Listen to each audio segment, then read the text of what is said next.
안녕하세요. DJ 사나입니다. 오늘의 사연 시작해 보겠습니다. 누구에게도 기대지 않고 어디에도 소속되지 않은 채 살아간다는 건 생각보다 더 외롭고 막막한 일이죠. 가족이라는 단어가 누군가에겐 당연하고 자연스러운 것일지 몰라도 저 같은 사람에겐 평생 단 한 번도 제대로 가져본 적 없는 낯선 단어일 뿐이었어요. 사람 마음이라는 게 참 묘해서 아무리 외면하고 괜찮다 다독이면서도 마음속 어딘가에서는 늘 그 자리를 꿈꾸고 있었던 것 같아요. 그래서였을까요? 어느 날 문득 아무 기대 없이 시작했던 아주 작은 호기심 하나가 제 인생을 통째로 뒤흔들기 시작했어요. 오늘은 제가 태어나 처음으로 가족이라는 존재를 마주하게 된 이야기, 그러나 그 뒤에 찾아온 상상도 하지 못했던 더 놀라운 반전에 대해 이야기해보려 합니다. 지금부터 시작할게요. 잘 들어주세요. 어린 시절 저는 보육원에서 자랐어요. 아주 갓난아기 때 버려졌다고 들었고요. 다른 애들처럼 이름이 적힌 배냇저고리 하나, 출생신고서 하나도 없었어요. 보육원 앞에 그저 담요에 둘둘 쌓인 채로 놓여 있었다고 해요. 그나마 다행인 건 발견이 빨랐다는 거고 덕분에 살아남았다는 거였어요. 이름은 보육원에서 지어줬고 출생신고도 원장님이 대신 해주셨대요. 그 후론 아무도 절 찾지 않았고 저 역시 누굴 찾을 수도 없었죠. 어릴 때는 그냥 남들처럼만 사는 게 제 유일한 목표이자 꿈이었어요. 매일 똑같이 밥 먹고 학교 가고 친구들이랑 웃고 떠들고 그런 게 전부였죠. 그런데 그게 그렇게 어려운 일이더라고요. 친구네 엄마가 간식을 나눠줄 땐 꼭 저만 쏙 빼놓고 건너뛰곤 했고, 이유는 뻔했어요. 엮여서 좋을 게 없는 애니까. 학교에서 가정통신문이 나올 때면 저만 항상 그냥 가방에 넣어둬야 했어요. 보호자가 없다는 이유로 수련회, 체험학습 같은 건 자주 빠졌어요. 가고 싶다 말하면 다음에 같이 가자는 말만 남았고, 그 다음은 한 번도 오지 않았어요. 너 고아라며? 애들이 그러던데? 그래서? 내가 고아인데 그게 너랑 무슨 상관이야? 우리 엄마가 고아랑 어울리는 거 아니라던데? 너 이제 우리 무리에 낄 생각하지 마. 참나. 야, 나도 니네랑 같이 놀 생각 없어. 유치하고 수준 떨어져. 누가 누구더러. 참나. 그런 상황엔 더 당차게 굴며 넘어갔지만 사실은 속으로 얼마나 아렸는지 몰라요. 저는 늘 제가 고아라는 사실이 꼬리표처럼 따라다닌다고 느꼈어요. 누구한테 뭘 해달라는 말도 쉽게 못했어요. 그래서인지 더 일찍 어른이 되어야 한다는 생각이 강했고 기대는 금물이라는 걸 스스로에게 계속 되새겼던 것 같아요. 보육원 생활은 말 그대로 정글이었어요. 원장님은 좋은 분이셨고 선생님들도 나름 열심히 해주시긴 했지만 한 명 한 명에게 충분한 관심을 주기엔 너무나 아이들이 많았고 시끄러웠죠. 결국 각자 눈치껏 살아야 했어요. 잘 보이면 뭐라도 더 받을 수 있었고 누군가 울면 그 옆에서 더 크게 울어서라도 눈길을 끌어야 했죠. 저는 그런 게 싫었어요. 어릴 땐 누구나 관심 받고 싶어 하잖아요. 근데 저는 어릴 때부터 그런 걸 포기했던 것 같아요. 뭐든 혼자 해내는 게 습관이 됐고 인정받기 위해선 남보다 잘해야 한다는 생각이 뼛속에 박혔어요. 그래서 더 공부에 매달렸고요. 제 나름대로 잘하려고 정말 애썼어요. 어차피 아무도 기대지 못한다면 스스로가 저를 끌고 가야 하잖아요. 시기를 놓쳐 입양도 되지 못하고 자라버린 저한테는 공부가 유일하게 인정받을 수 있는 창구, 남들만큼 살 수 있는 길로 갈 수 있는 유일한 방법이었던 것 같아요. 성적이 오르면 선생님들도 한 번쯤 더 눈길을 주셨고 보육원에서 학교로 보내는 추천서에도 도움이 되었고요. 저는 그런 작은 보상을 발판 삼아 무조건 공부만 파고들었어요. 잘해야 살아남을 수라도 있다는 게 무서운 진실이었고 동시에 유일한 길이기도 했어요. 그렇게 죽어라 노력해 운 좋게 장학금을 받고 대학에 들어오게 됐어요. 복지학과 전공에 사회학 복수 전공까지 하게 됐고요. 사실 전공 선택도 좀 당연한 수순처럼 했던 것 같아요. 이쪽 일이 막 열정적으로 좋아서라기보단 그냥 제가 자란 환경이랑 가장 맞닿아 있는 분야 같았거든요. 그렇게 입학한 후 학과 사람들과의 관계는 나쁘지 않았어요. 초중고 시절과는 달리 누구 하나 저를 악의적으로 괴롭히거나 무시하지 않았고 다들 어른스럽게 굴었죠. 그래서 저도 자연스레 섞여 어울리긴 했지만 그렇다고 깊은 얘기를 나누는 친구는 거의 없었어요. 야, 우리 이번 발표 때 어린 시절 얘기하기 이런 시간 있대. 넌 어떤 기억 있어? 나? 난 뭐 그냥 다 평범했지 뭐. 기억나는 게 별로 없네. 근데 너네 진짜 다들 기억력 좋다. 헐, 그게 기억 안 나? 난 아직도 내가 5살 때 거짓말해서 혼난 거 생각나는데. 그럴 때마다 저는 웃으며 대답을 넘겼어요. 뭐라고 말할 수 없었거든요. 저한테 무슨 어린 시절 좋은 추억이 있겠어요. 보육원 뒷마당에서 혼자 놀던 기억, 명절에 친구들이 가족들이랑 외출할 때 혼자 남아 선생님이랑 청소했던 기억, 이런 게 전부인데요. 게다가 대학에 다니면서도 저한텐 먹고 살 걱정이 끊이질 않았어요. 보육원에 살던 아이들은 미성년자 시기가 끝나면 보호 종료 아동이라고 해서 지원이 갑자기 뚝 끊기거든요. 보육원에서도 나가야 하고요. 저는 그나마 다행히 대학 기숙사에 들어가게 됐지만 그마저도 1학기가 지나면 나가야 하더라고요. 그래서 2학기부턴 작은 고시원에 들어가게 됐어요. 창문 하나 없는 방, 한기가 도는 바닥, 공용 화장실과 샤워실. 다 익숙해질 거라 생각했는데 생각보다 적응이 쉽지 않았어요. 그때 깨달았죠. 보육원에서 먹던 따뜻한 밥, 전기장판 덮고 자던 잠자리가 얼마나 소중한 거였는지요. 고시원에 들어온 이후로 꿈을 자주 꿨어요. 희미한 장면인데 꼭 병원 같은 하얀 벽 사이로 누군가 제 이름을 부르는 소리가 들리고 어떤 여자가 무릎 꿇은 채 등을 돌리고 있는 장면이 나와요. 현실 같지 않은데 왠지 익숙하고 눈을 뜨면 심장이 두근거리고요. 꿈이라는 걸 알면서도 하루 종일 기운이 빠지고 괜히 슬픈 기분이 되곤 했죠. 너 요즘 잠 설쳐? 어제도 계속 뒤척이는 소리 들리던데? 별일 아니야. 그냥 요즘 과제 많아서 그런가 봐. 그러지 말고 이불 속에서 고민만 하지 말고 나랑 얘기해. 나 얘기 잘 들어주는 사람인 거 몰랐지? 고시원 옆방에 사는 친구의 따뜻한 말에 마음이 살짝 움직이기도 했지만 역시 저는 말하지 못했어요. 뭘 말해야 할지도 모르겠고 말한다고 해서 달라질 것도 없다는 생각에 그냥 웃으며 넘겼어요. 어린 시절에도 비슷한 경험을 많이 했거든요. 절 불쌍히 여기며 동정해놓고 결정적인 순간은 제가 가진 약점을 비웃으며 마음을 후벼 파는 친구들이 있었죠. 그래서 누군가를 쉽게 믿기가 어려웠던 것 같아요. 사실 어릴 땐 부모를 꼭 찾고 싶었어요. TV에 나오는 이상가족 찾기, 부모 찾아 한국에 온 해외 입양아 같은 프로그램을 보면 괜히 기대가 됐고 나도 저렇게 누군가 날 찾아와 줄까 싶었죠.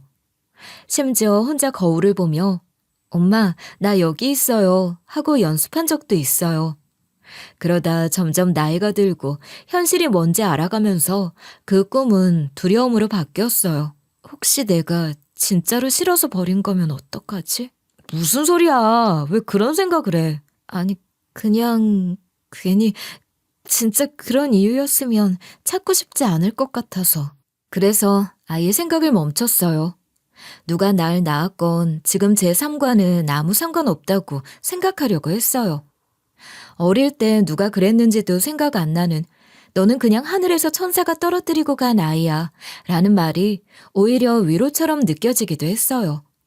세상 어딘가에서 떨어졌으니 이 정도면 꽤 괜찮게 살고 있다고. 그렇게 저는 눈 감고 하루하루 제 일하며 살아가는 게 전부였어요. 수업 듣고 자료 조사하고 알바하고 주말엔 빨래하고 가끔 넷플릭스 보면서 혼자 웃기도 하고요. 특별하지는 않지만 누구에게도 피해 안 주고 살아가는 인생이면 충분하다고 생각했어요. 적어도 얼마 전까진 정말 그렇게 믿고 있었죠. 사실 제가 이렇게 부모를 찾는 일에 마음의 문을 닫게 된 데는 그럴 만한 계기가 있었어요. 그 일은 작년 여름방학으로 거슬러 올라가요.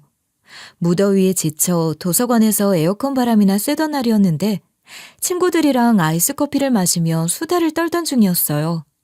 평소처럼 대화 주제가 이리저리 튀다가 한 친구가 갑자기 이런 얘기를 꺼냈죠. 야, 너네 유전자 검사 키트라는 거 알아? 미국의 어떤 회사에서 만든 건데 그걸로 자기가 몰랐던 친척이나 조상 찾는 사람들 되게 많대. 병원 가는 거 말고 집에서 할 수 있는 그런 거야? 응, 그냥 침 같은 거 뱉어서 보내면 결과 나와. 나도 호기심에 해봤거든?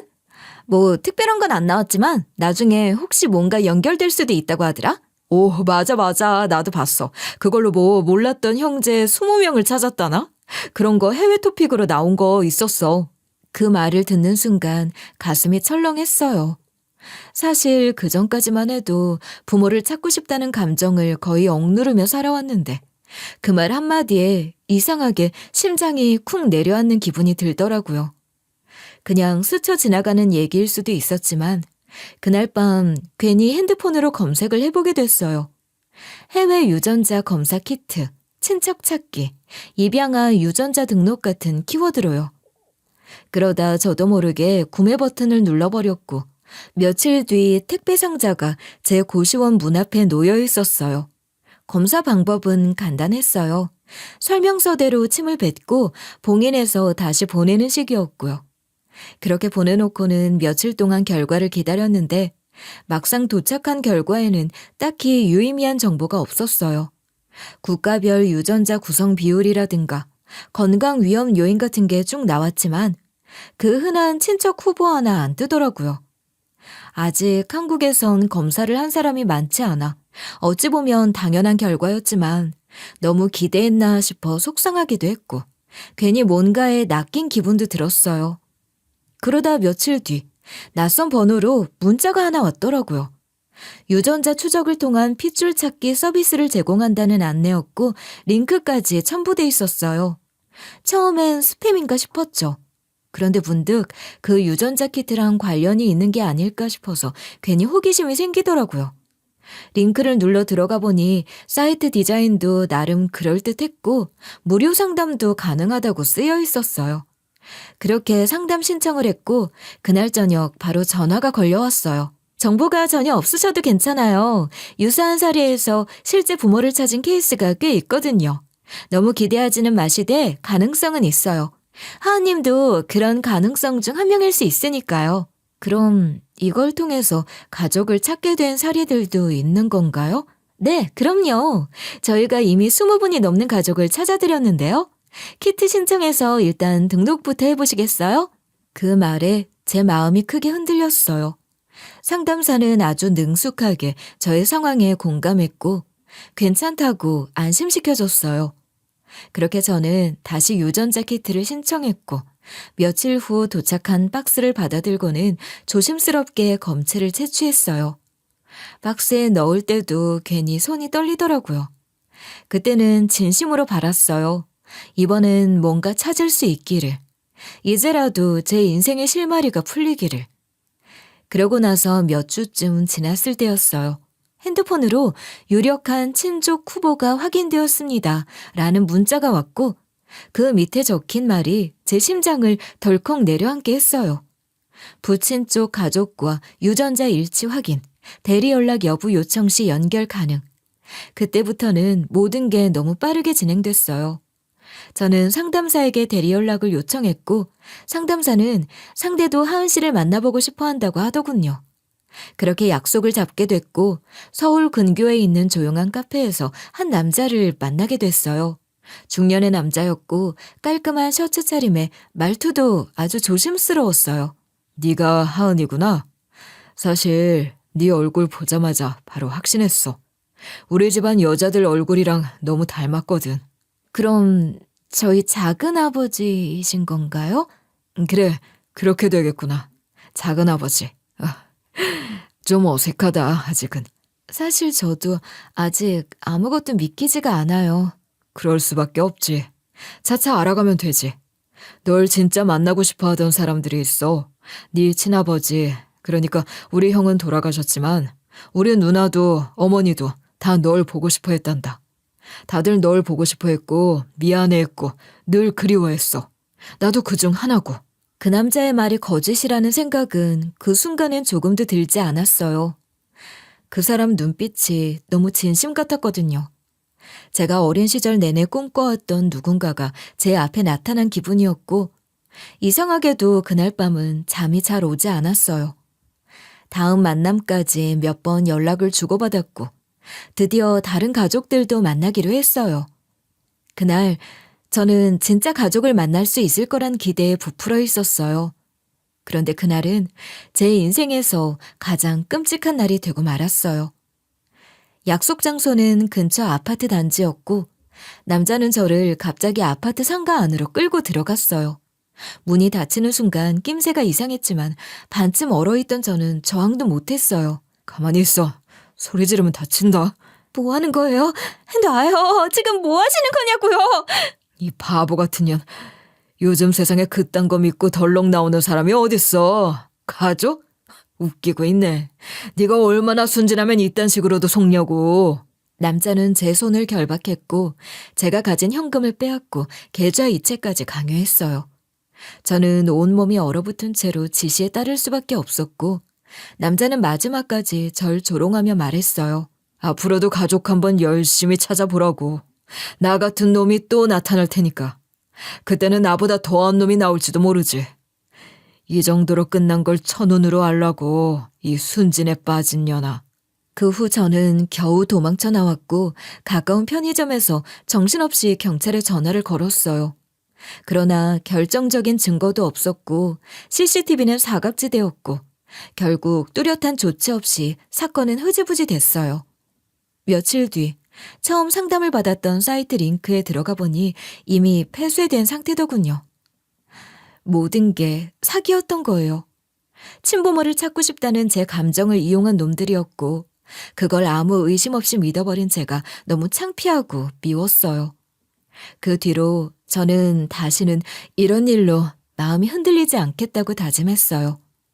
설령 진짜 부모가 있다 해도 그때는 그 존재가 저한테 어떤 의미도 없다고 믿기로 했어요. 과거를 끄집어내 봤자 결국 아픈 기억만 늘어날 뿐이라는 걸 뼈저리게 배웠거든요. 그 일이 있고 한 달쯤 지났을 무렵 저는 점점 안정을 되찾았어요. 알바도 다시 나가기 시작했고 수업도 빠짐없이 들었어요. 그런데 이상하게 그 사건 이후로 뭔가 낌새가 이상한 날들이 많았어요. 한 번은 카페 알바를 마치고 돌아오는 길이었어요. 저희 고시원이 학교에서 도보 15분 거리 언덕 위에 있어서 그날도 익숙한 길을 걷고 있었는데 골목 어귀를 돌아서자 가로등 불빛 아래 누군가가 서 있었어요. 흰 셔츠에 청바지를 입은 젊은 여자였고 핸드폰도 안 들고 그냥 조용히 서 있었어요. 처음엔 이웃인가 싶었는데 나랑 눈이 마주친 순간 그 여자가 고개를 떨구더니 아무 말 없이 돌아서서 조용히 걸어 내려가더라고요. 그냥 지나가는 사람이겠거니 했지만 그 모습이 이상하게 마음에 걸렸어요. 며칠 뒤 비슷한 느낌의 여자가 밤늦게 절 뒤따라오는 느낌을 받았어요. 그런데 너무 며칠 전 그 사람 같은 느낌이더라고요. 제 촉이 분명 그때 그 여자란 걸 알렸죠. 저는 짐짓 모른 척하고 걷다가 갑자기 방향을 바꿔서 그쪽으로 달려갔어요. 그러자 그 여자가 갑자기 소스라치며 도망가기 시작했고 저는 소리쳤어요. 야, 너 누구야? 왜 자꾸 따라오는 거야? 도대체 왜 날 따라다니는 거냐고! 누가 보냈어? 야! 여자는 말없이 쏜살같이 도망쳤고 근처 골목에 대기 중이던 택시에 올라타 달아나 버렸어요. 그날 이후 저는 너무 겁이 나서 고시원도 바로 옮겼어요. 큰 길가 쪽 CCTV 많은 건물로요.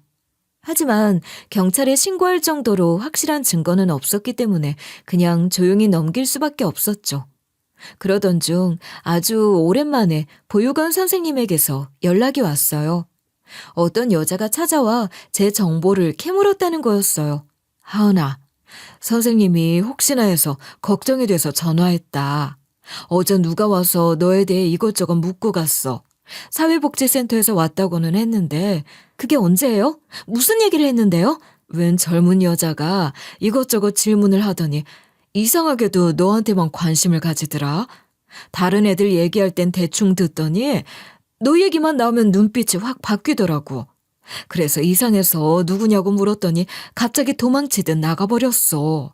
그 말에 등골이 오싹해졌어요. 그냥 단순한 불쾌감이나 불안함이 아니라 진짜 누군가가 날 추적하고 있다는 섬뜩한 감정이 올라왔어요. 그 사기 사건 이후로 누군가 계속 절 지켜보고 있다는 느낌이 들었는데 그게 단순한 착각이 아니었을지도 모른다는 생각이 들었어요. 일단 더 조심하기로 마음먹었고 알바도 가능한 한 낮 시간대로 바꿨고 외출 시간도 줄였어요. 그렇게 조심하며 지내던 어느 날이었어요. 몸이 무겁고 저리는 증상이 그전부터 조금씩 있었는데 그날따라 심하게 느껴졌죠. 수업을 마치고 학식을 먹으러 가려고 학교 계단을 오르던 중 갑자기 머리가 띵 하면서 시야가 흔들렸고 정신이 아득해지더니 그대로 쓰러져 버리고 만 거예요. 다행히 지나가던 학생들이 바로 도와줘서 응급실로 실려갔죠. 기초 검사 결과 외상은 없었지만 체온이 급격히 떨어지고 손가락 관절에 부종이 있었어요. 의사가 제게 자가 면역 질환일 수 있다며 상급 병원에 가서 정밀 검사를 받아보라고 권했어요. 병원 리스트 중 예약이 가장 빠른 곳을 고르느라 고민이 있었지만 결국 별 생각 없이 일정 맞는 곳을 선택했고 그렇게 저는 제 삶의 또 다른 문턱 앞에 서게 되었어요. 검사 결과 나왔다는 연락을 받았는데요. 네, 서한 환자분, 이쪽으로 따라오시면 됩니다. 간호사의 안내를 따라 진료실에 들어서자마자 제 심장은 터질 듯 뛰고 있었어요. 그저 몸이 안 좋았던 원인을 알기 위해 시작한 일이었고 아무리 특이한 병일 수 있다 해도 설마 했죠. 그런데 진료실에 앉은 의사의 표정은 생각보다 훨씬 더 무거웠어요. 환자분, 먼저 일단 결과를 말씀드리기 전에 이 병에 대해 간단히 설명을 드릴게요. 처음 듣는 병명일 수 있어요. 유전성 희귀질환이고요. 전신 자율신경과 말초신경에 영향을 주는 병이에요. 손발 저림, 체온 이상, 때에 따라 호흡 곤란까지 나타날 수 있습니다. 유전성 희귀질환이요? 네, 국내에서도 현재까지 공식적으로 진단된 환자가 20명도 되지 않습니다. 굉장히 드문 질환이고 유전적 원인이 거의 확실해요. 혹시 가족 중에 비슷한 증상이 있으신 분 있나요? 전 가족이 없어요. 보육원에서 자랐고 부모님이 누군지도 몰라서 그 부분을 알 길이 없네요. 그 말을 한순간 방 안의 공기가 조용해졌어요. 의사도 잠시 말을 멈췄고 서로 눈빛을 주고받더니 조심스럽게 이야기를 이어가더라고요. 죄송합니다. 이런 경우는 굉장히 드물어서 저희도 조심스럽게 접근하고 있어요. 사실 저희 병원의 원장님도 같은 병을 앓고 계세요. 병원장님이요? 네, 오래전부터 투병 중이시고 본인의 병에 대해 연구도 하고 계시거든요. 혹시 괜찮으시다면 직접 만나보시겠어요? 환자로서 또 연구자로서 병원장님께서 환자분을 꼭 만나보고 싶어 하세요. 저는 고개를 끄덕였고 그렇게 병원장과 마주하게 됐어요. 깔끔하고 차분한 인상이었고 어딘가 참 따뜻한 느낌이 드는 눈빛을 가진 분이었죠. 여기까지 와줘서 고마워요. 이런 상황에서 낯선 사람을 만나는 게 쉽지 않았을 텐데. 괜찮습니다. 말씀 듣고 놀랐어요. 저랑 같은 병을 앓고 계시다고. 네, 내가 진단을 받은 것도 하은 양과 비슷한 시기였어요. 내 몸이 처음 이상하다고 느낀 건 대학 시절이었죠. 추운 날씨에도 땀이 줄줄 나고 손끝이 저리기 시작했죠. 처음엔 단순한 스트레스성 증상인 줄 알았는데 결국 이런 희귀 질환이라는 걸 알게 됐고 지금은 병을 관리하며 지내고 있어요. 완치는 안 되는 거라고 들었어요. 맞아요. 이 병은 진행을 늦추는 게 전부예요. 삶의 질을 유지하는 데 집중하는 거죠. 하은 씨에겐 아직 많이 낯설고 두려운 말일 거예요. 그래서 필요한 게 있다면 제가 꼭 도와주고 싶어요. 잠시 침묵이 흘렀고 병원장은 조심스럽게 또 하나의 제안을 했어요. 혹시 괜찮다면 유전자 검사에 협조해 주실 수 있을까요? 유전형이 유사하다면 연구 자료로도 굉장히 중요하거든요. 사실 유전자 검사라면 좀 트라우마가 있어요. 예전에 그걸로 안 좋은 일을 겪어서.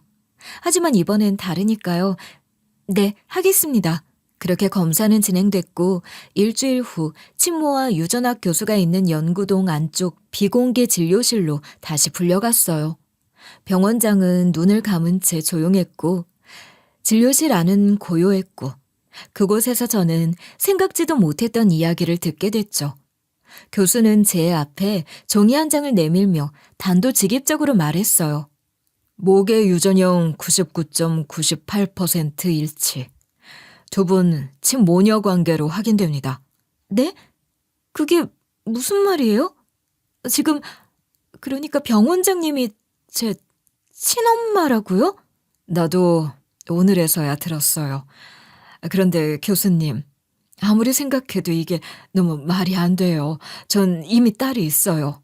하은 양과 같은 해에 태어난 아이요. 제가 낳은 아이는 그의 하나뿐인데 어떻게 이런 결과가 나올 수 있죠? 검사 결과는 거짓말을 하지 않습니다. 제가 권하고 싶은 건 현재 따님과의 유전자 검사를 진행하는 겁니다. 만약 유전자가 일치하지 않는다면 그 이유를 찾아야겠죠. 그렇게 충격적인 결과를 들은 후 저는 친모를 찾았다는 기쁨을 누릴 새도 없이 다음 결과를 기다려야 했어요. 며칠 후 병원장과 그 딸과의 유전자 검사가 진행됐고 결과는 충격적이었어요. 유전자가 일치하지 않는다는 거예요. 아니, 그럼 대체 친모가 낳았다고 믿은 그 딸은 누구고 저는 왜 친모와 유전자가 일치하는 건지 무엇 하나 이해가 되지 않았어요. 자신의 딸과 유전자가 일치하지 않는다는 결과에 충격받은 병원장은 그 자리에서 휘청거리며 쓰러졌고 간호사들이 급히 달려왔어요. 곧이어 웬 남자가 허겁지겁 달려왔고 병원장의 남편이라는 사람이었어요. 혹시 이 사람이 제 친부인가 싶었죠. 여보, 이게 어떻게 된 일이야? 갑자기 왜 그래? 저 나가 있을게요. 잠깐 복도에. 병원장의 곁에 서 있던 저는 조용히 병실 문을 닫고 복도에 서 있었어요.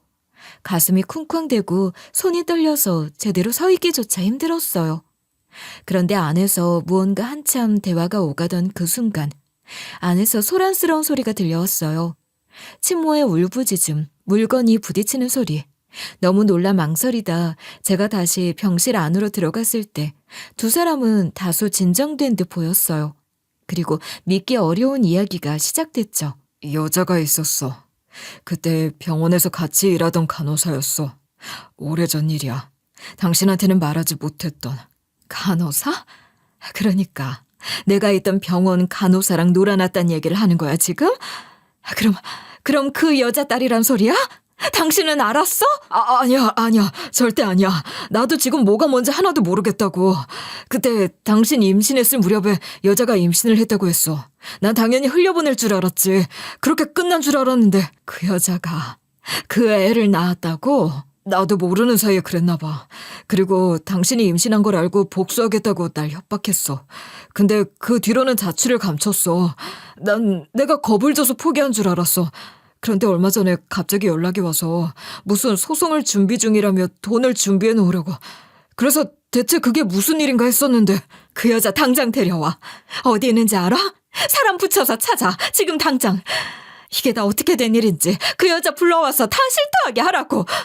대체 뭐가 어떻게 된 건지 알아들을 수 없는 대화가 오갔지만 친부가 과거에 바람을 피웠다는 것만은 분명했죠. 그리고 친모는 정말 사람을 고용해서 그 상대 여자를 찾아냈어요. 이름은 최윤정. 당시 계약직 간호사였고 출산 직후 돌연 퇴사했던 인물이었어요. 여자를 데려왔을 때 친모는 숨을 내쉬며 손가락을 떨며 물었어요. 너 무슨 짓을 한 거야? 지금 당장 말해. 애를 바꿔치기라도 한 거야? 대체 무슨 짓을 한 거냐고. 그래. 그날 내가 바꿔치기 한 거야. 그게 죄라면 그래, 인정할게. 근데 나도 억울했어. 내 딸도 네 남편 자식인데 왜 내 딸만 자식 대접 못 받아야 해? 뭐? 지금 그걸 말이라고 해? 그쪽은 좋은 병실에서 온갖 극진한 대접 받으면서 애 낳았지? 난 어땠는 줄 알아? 난 그날 혼자였어. 아니, 임신한 직후부터 그냥 쭉 혼자였지. 아파서 죽겠는데도 속이 울렁거려 미칠 것 같은 때도 내 옆에는 아무도 없었다고. 그래서 결정했어. 내 딸이라도 좋은 환경에서 살게 해주자고. 그리고 언젠가 유전자 검사 같은 걸로 진실이 드러나면 그때 내 목도 챙기자. 그렇게 생각했어. 그게 그렇게 나쁜 짓이야? 그딴 말로 지금 네 짓을 합리화하겠다는 거야? 네가 내 딸 인생을 송두리째 흔들어 놓고 어떻게 이렇게 태연하게, 어떻게 그런 짓을 해? 인간이 어떻게 그런 짓을 하냐고.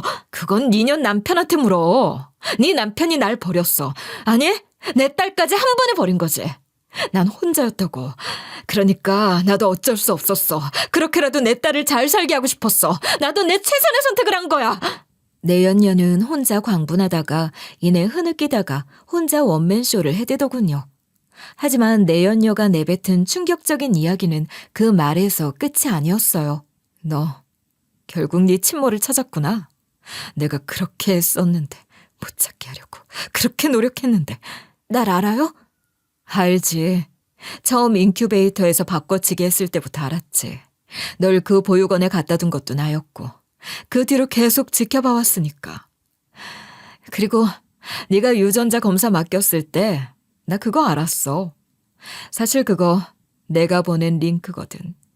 유전자 추적으로 가족 찾아주는 서비스? 그거 전부 내가 짠 거였어. 그 남자도 내가 고용한 사람이야. 뭐라고요? 그때 생각했거든. 이제는 친부모 찾기가 너무 쉬워졌다. 인연이 진짜 부모를 알게 되면 내 딸이 가진 걸 다 뺏기게 되겠구나. 그래서 겁주기로 했지. 네가 그런 일 한번 겪으면 다시는 부모 찾겠다는 허튼 생각 따윈 안 하겠지 싶어서. 네가 그 짓까지 했다고? 그런 짓까지 했다고? 어떻게 인간이 그런 짓까지 해? 이건 예린이한테도 못할 짓이야. 당신 딸 얼굴은 어떻게 보려고 그래? 예린이 걘 이미 고등학생 때 다 알았어. 이 순진에 빠진 병원장 부부들아. 걘 자기가 내 딸인 거, 내가 진짜 그의 엄마라는 것도 다 알았다고. 근데 걘 그날 이후로 입 꾹 다물더라? 뭐라고? 그게 사실이야? 똑똑한 애잖아. 그쪽 집에서 그렇게 잘 컸는데 그 자리를 왜 포기하겠어? 내가 입 열면 자기 인생 끝나는 거 뻔히 아니까 그냥 모른 척한 거지. 내가 따로 뭘 시킨 것도 아니야. 그냥 자기가 알아서 입 다문 거지. 웃기지 않아? 그럼 그 애는 알고도 계속 아주 못된 년이야. 나보다 더 독한 년이라고. 내가 행여라도 입 놀려 지가 가진 거 뺏길까 봐 나까지 어떻게 해버리려고 한 년이라니까 그 년이. 내연녀는 모든 걸 바쳐 지키려고 했던 딸마저 자기를 배신했고 심지어는 본인이 친딸이 아닌 게 탄로나면 가진 걸 모두 잃어버릴까 친엄마인 내연녀를 협박까지 했다며 울부짖더군요. 내연녀의 폭로에 그 자리에서 친모는 그대로 주저앉았고 제 친부 역시 얼굴을 감싼 채 한참을 숨을 몰아쉬었어요. 그 모든 진실 앞에서 모두가 말이 없었어요. 저는 가슴이 쪼여들고 손끝이 떨려와 주체할 수 없었어요. 수많은 퍼즐이 맞춰지는 기분이 들었고 동시에 제 머리 위에서 온 세계가 와르르 무너져 내리는 느낌이었어요. 하지만 저는 알아야 했어요. 그리고 바로잡아야만 했어요. 누군가는 속이고 누군가는 침묵하고 누군가는 모두를 이용했고 저는 그 사이에서 너무 많은 걸 빼앗기고 살아왔으니까요. 이제는 이 모든 진실을 되돌릴 차례였어요. 그 모든 진실이 드러난 후 저는 오랫동안 찾고 싶었던 엄마와 아주 조금씩 천천히 한 발 한 발 가까워지기 시작했어요. 둘 다 낯설고 어색했지만 엄마와 딸로서의 대화를 나누며 서로를 알아가기 시작했죠. 엄마는 아무것도 해주지 못했던 본인 때문에 제가 이런 유전병까지 앓게 됐다며 미안해했지만 전 어쩐지 그마저도 제게 정말 엄마가 있다는 고아가 아니라는 표상 같았던 것 같아요. 20년 만에 만난 모녀가 서로를 조금씩 알아가는 사이 그 한편에선 법적으로 해결해야 할 일들이 남아있었죠. 저희는 함께 고소장을 작성하기 시작했어요. 내용은 단순한 신생아 바꿔치기로 끝나지 않았어요. 신생아 교환, 아동 유기, 의료기록 조작, 개인정보 불법 수집, 유전자 정보 악용 사기 5가지 혐의가 빼곡히 적혔고 각 항목마다 법적 조항까지 정리해서 고소장을 제출했어요. 엄마는 병원 내 감사를 직접 지시했고 그 시절 내연녀가 병원에서 남긴 모든 기록을 끌어모으게 했어요. 당직 일지, 신생아실 출입 기록, 당시 근무자 명단까지 다 가져와. 하나도 빠뜨리지 말고. 병원 감사팀장은 당황했지만 곧 자료를 제출했고 그 안은 내연녀가 출산 직후 이틀간 신생아실을 2번이나 몰래 드나든 기록이 명확히 남아 있었어요. CCTV 자료는 오래돼 삭제됐지만 그날의 당직 간호사 진술과 출입카드 사용 기록은 그대로 보존돼 있었죠. 게다가 그 여자가 직접 입으로 바꿔치기를 인정한 만큼 모든 증거는 너무 확실했어요. 유전자 추적 사기요. 그 사람이 그 링크를 보냈고 전 협박까지 당했어요. 그것도 고소장에 넣죠. 그럼 당연하지. 네가 그걸로 얼마나 고생했는데. 수사기관은 해당 링크와 연결된 유전자 추적 서비스의 서버 위치를 추적했고 놀랍게도 사이트의 개설 IP는 내연녀의 집 주소와 정확히 일치했어요. 사업자 등록번호 또한 그녀 명의로 등록돼 있었고 제가 만났던 작은아빠라는 남자도 결국 단돈 100만 원 받고 역할을 맡은 연기자였다는 게 드러났어요. 나는 그냥 내 딸에게 잘해주고 싶었을 뿐이야. 내가 바라는 건 그게 다였다고. 그 여자는 그렇게 말하면서 법정에서 눈물을 흘렸지만 결국 모든 죄를 시인할 수밖에 없었어요. 법원은 이 사건을 심각한 인권 침해로 간주했고 징역형과 함께 민사 손해배상도 선고했어요. 내연녀의 재산은 대부분 압류됐고 유전자 정보 악용과 아동 유기로 인해 신용불량자 등록은 물론 의료계와 행정망에도 블랙리스트로 등록됐어요. 이제 그 여자는 어디서도 이름을 내세울 수 없었고 남은 건 감옥과 사회적 매장뿐이었죠. 하지만 정작 가장 충격이 컸던 건 따로 있었어요. 엄마의 가짜 딸, 바로 그 애였어요. 엄마와 함께 병원 복도에서 마주친 순간 저는 그 애를 단번에 알아봤어요. 너 그때 날 따라다녔지? 그때 골목길에서 그리고 보육원에도 찾아왔었지? 그래, 나야. 널 직접 보고 싶었어. 그 여자가 괜찮다고 안심하라고 하는데도 안심이 도저히 안 돼서 말이야. 어떻게 그런 짓을 하니?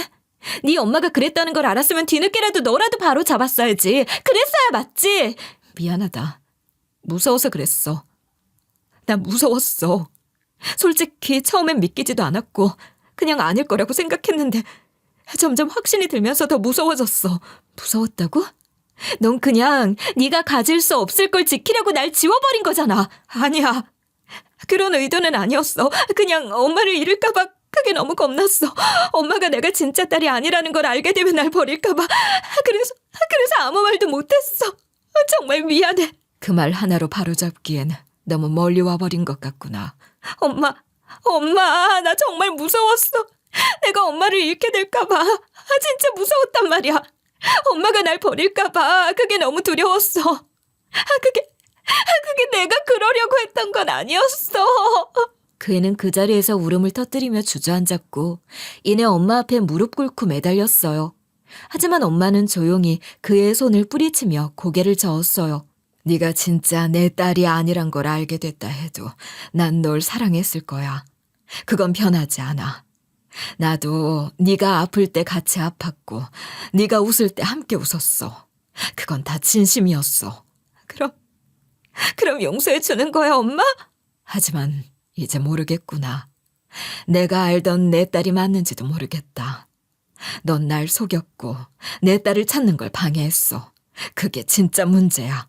그치만 나도 겁이 났다고. 난 사랑받고 있었는데 그걸 잃는 게 너무 무서워서 그게 다였어. 난 그 애한테 아무 짓도 안 했어. 나쁜 짓 안 했다고. 그동안 넌 내 소중한 딸이었다. 함께 살아온 정이 있으니 완전히 내치진 않으마. 소송도 하지 않을 거야. 돈도 걱정 마. 네 몫은 줄 거니까. 하지만 더 이상 날 엄마라고 부를 일은 없을 거야. 네가 원하든 원하지 않든 넌 이제 내 딸이 아니야. 그 말을 듣고 그 애는 그대로 주저앉아 울음을 터뜨렸고 엄마는 단호하게 일어났어요. 엄마, 제발 나 좀 봐줘, 엄마. 내가 정말 잘못했어. 그만해. 네 선택이야. 넌 진실을 밝히고 모든 걸 바로잡을 기회가 있었어. 그런데도 진실 앞에서 침묵을 선택했지. 그 선택의 결과는 이젠 네 몫이다. 그리고 엄마는 그 애를 집에서 내보냈어요. 그리고 원룸을 얻어 거기에 살게 했죠. 엄마의 가짜 딸이 현관문 앞에서 울부짖으며 매달렸지만 엄마는 한 번도 돌아보지 않았고 저는 그 모습을 묵묵히 지켜볼 수밖에 없었어요. 그 애가 미우면서도 안쓰럽기도 하고 어쩐지 미안하기도 한 참 묘한 감정이 들더군요. 그날 밤 집안은 조용했어요. 그리고 거실 소파 앞에서 한 남자가 무릎을 꿇고 있었어요. 바로 아빠였어요. 하나, 그리고 여보, 미안해. 다 내 잘못이다. 내가 그때 그 여자랑 그렇게 하지 않았더라면 이제 와서 무슨 말을 하겠다는 거야? 난 정말 그 여자가 그런 짓까지 벌일 줄은 몰랐어. 그 애가 애를 낳았다 해도 그렇게까지 하게 될 줄은 미처 몰랐어. 그럼 지금 그때와 뭐가 달라졌지? 당신은 아무것도 몰랐다며 무책임하게 살았고 난 당신이 불륜으로 낳은 그 아이를 내 딸이라 믿고 평생 키워왔고 진짜 내 딸은 보육원에서 혼자 자랐어. 당신이 한 그 선택 하나가 우리 모두의 인생을 망가뜨렸어. 알아? 친부는 더는 아무 말도 하지 못했고 그대로 바닥에 엎드려 이마를 바닥에 박고는 울기 시작했어요. 정말 미안하다.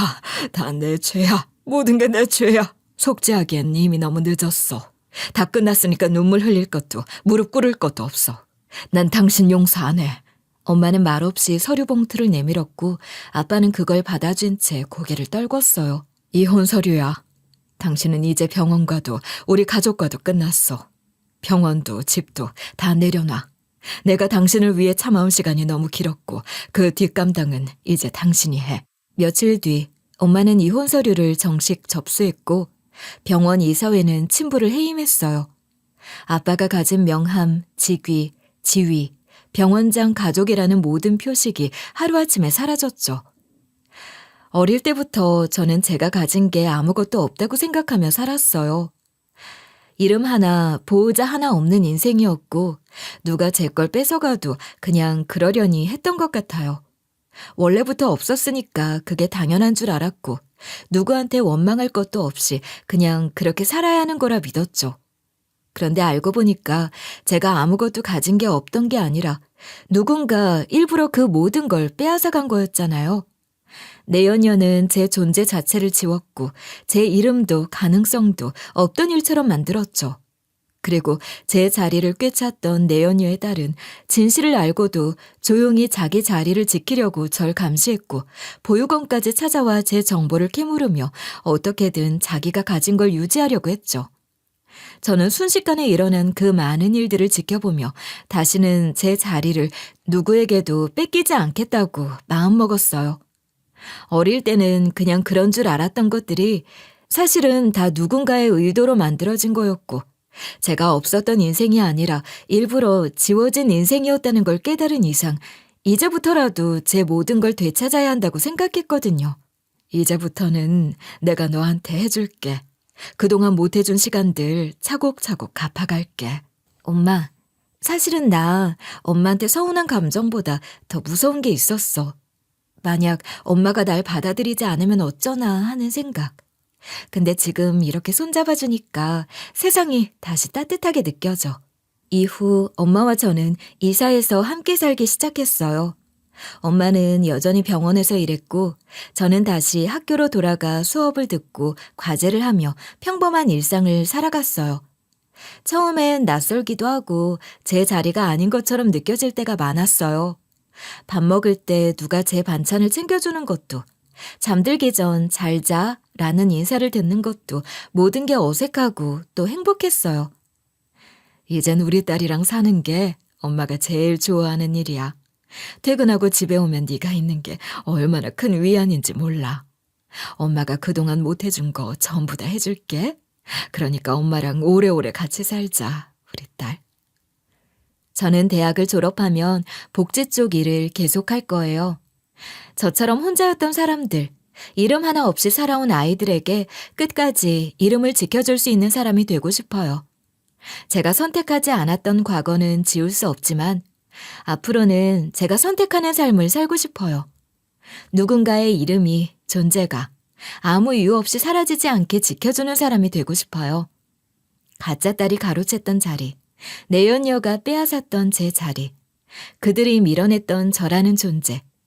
저는 이제 그 모든 걸 되찾았고 다시는 아무도 그걸 건드릴 수 없어요. 엄마가 제 손을 꼭 잡아주는 지금 저는 절대 혼자가 아니니까요. 엄마, 오늘 저녁은 뭐 먹어요? 네가 좋아하는 감자탕. 근데 이젠 엄마 말고 네가 좀 하자. 언제까지 내가 해줘야 돼? 뭐야, 나 감자탕 레시피 몰라요. 엄마가 해줘요. 아휴, 너 정말. 이럴 땐 딸 안 할 거야. 이런 평범한 일상이 저는 너무 소중하고 너무 간절했어요. 그리고 그렇게 제 인생은 다시 시작됐지만 모두가 그렇게 새 출발을 한 건 아니었어요. 내연녀는 감옥에서 출소했지만 민사에서 배상해야 할 금액은 어마어마했고 결국 매달 빚에 쫓기며 산다고 들었어요.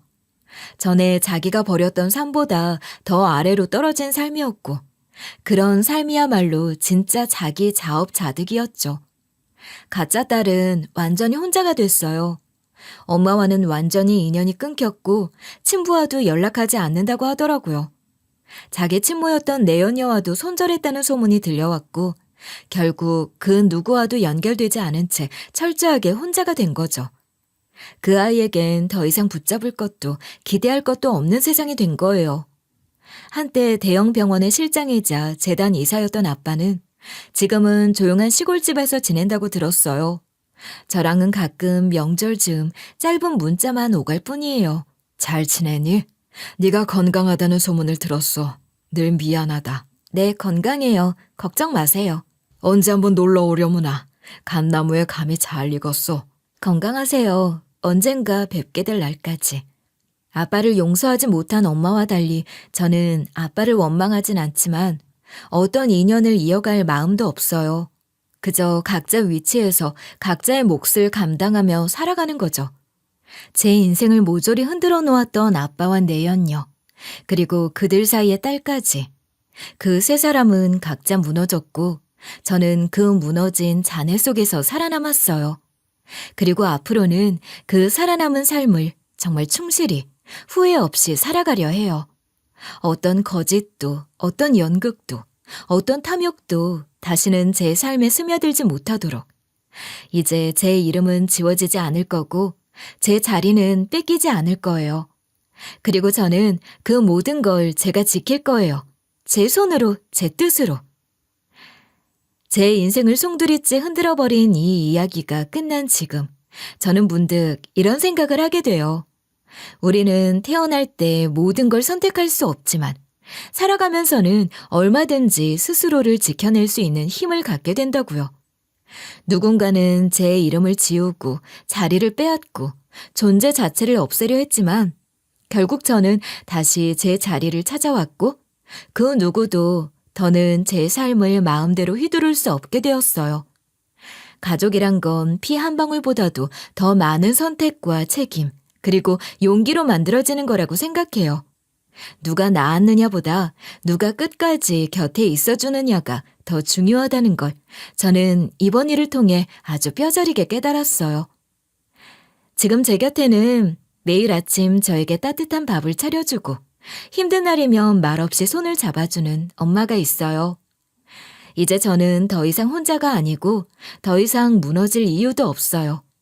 그럼 지금까지 긴 이야기 끝까지 들어주셔서 정말 고맙습니다. 지금 이 이야기 듣고 있는 모든 분들이 각자의 삶 속에서 제 자리를 굳건히 지켜낼 수 있기를, 그리고 어떤 형태로든 진짜 가족의 사랑을 마주할 수 있기를 진심으로 바라겠습니다.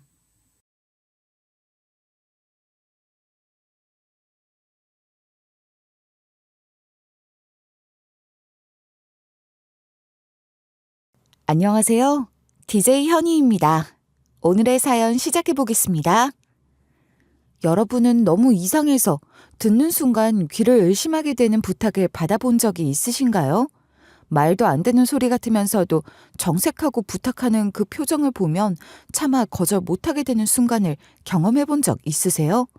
저는 쌍둥이 언니로부터 자기로 바꿔 일주일만 살아달라는 정말 상상 이상의 부탁을 받은 적이 있어요.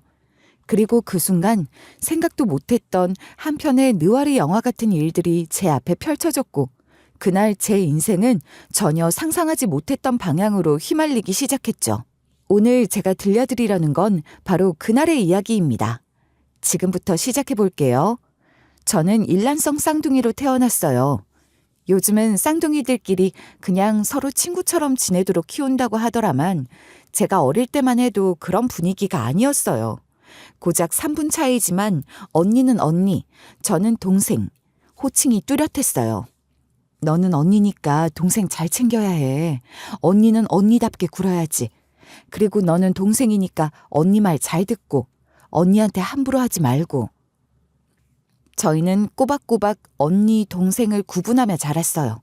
이름 부르지 말고 꼭 언니라고 불러야 한다고 엄마는 강조하셨고 저는 그게 당연한 줄 알고 컸어요.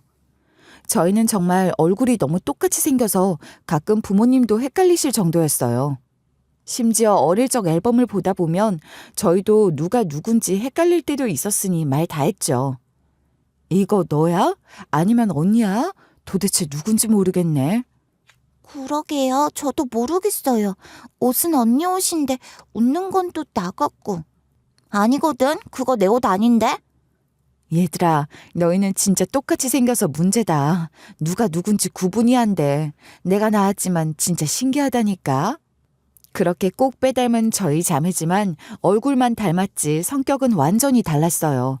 정반대에 가까웠죠. 꾸미는 걸 좋아하는 언니는 어릴 적 엄마가 외출만 했다 하면 화장대 뒤집어 놓고 화장품을 꺼내 바르는 게 취미였어요. 엄마 구두를 신고 방 안을 뱅글뱅글 돌며 손을 턱에 얹고 윙크하며 묻기도 했죠. 어때? 나 예뻐? 예쁘지? 언니, 엄마 구두 몰래 신으면 안 된다고 했잖아. 조용히 해. 엄마 오기 전에 다시 넣으면 되지. 나 오늘 진짜 공주님 같아. 그치? 공주는 무슨 공주야, 치. 언니는 공주옷, 인형놀이, 화장놀이, 미용실놀이, 소꿉놀이 같은 걸 좋아했고 저는 그와는 정반대였어요. 저는 어릴 적부터 선모습에 갔다는 말을 귀가 닳도록 들었죠.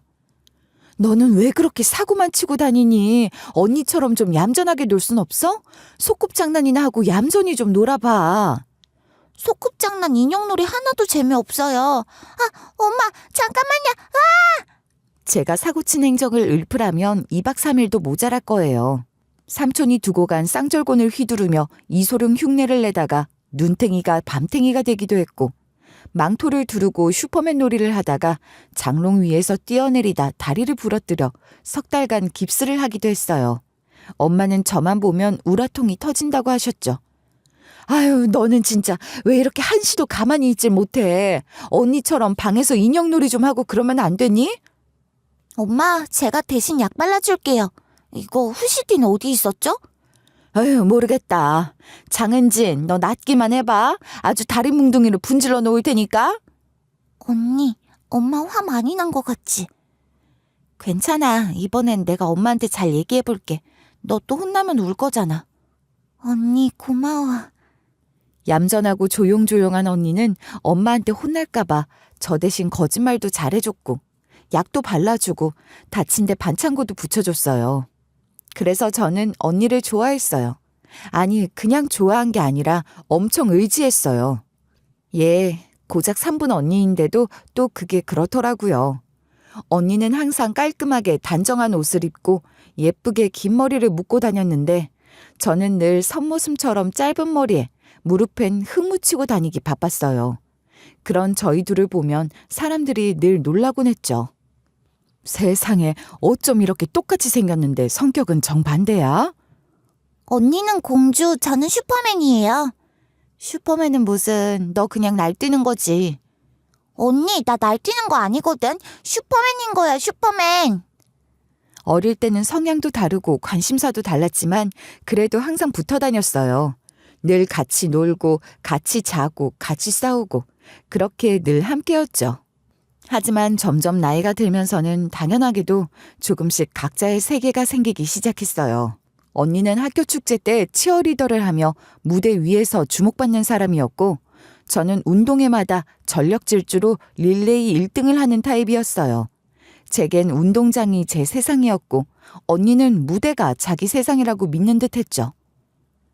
너 그렇게 입 좀 벌리고 뛰지 마. 다리도 좀 모으고 앉고. 그러다 남자 한번 못 만나보겠다. 난 이게 더 편해. 그리고 난 여자애들이랑 노는 게 재밌어. 남자애들이 너보고 여자애 같지 않대. 너 좀 여자답게 굴어봐라. 어? 싫어. 언니나 해. 나는 언니처럼 공주놀이 하는 거 싫어. 진짜 너는 답이 없다. 나랑 너무 달라. 언니야말로 나랑 너무 달라. 그래도 너는 내 동생이니까 내가 봐준다. 으이그.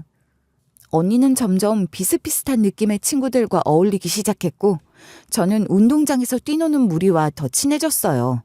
언니는 남학생들에게 인기가 많았고 저는 여학생들에게 인기가 많았죠. 그러다 고등학교 때부터 언니는 진로를 정해 미용학원을 다니기 시작했어요. 학교 끝나면 곧장 미용학원으로 달려가서 머리 손질 배우고 화장 배우고 손톱 꾸미는 법 배우는 걸 좋아했어요.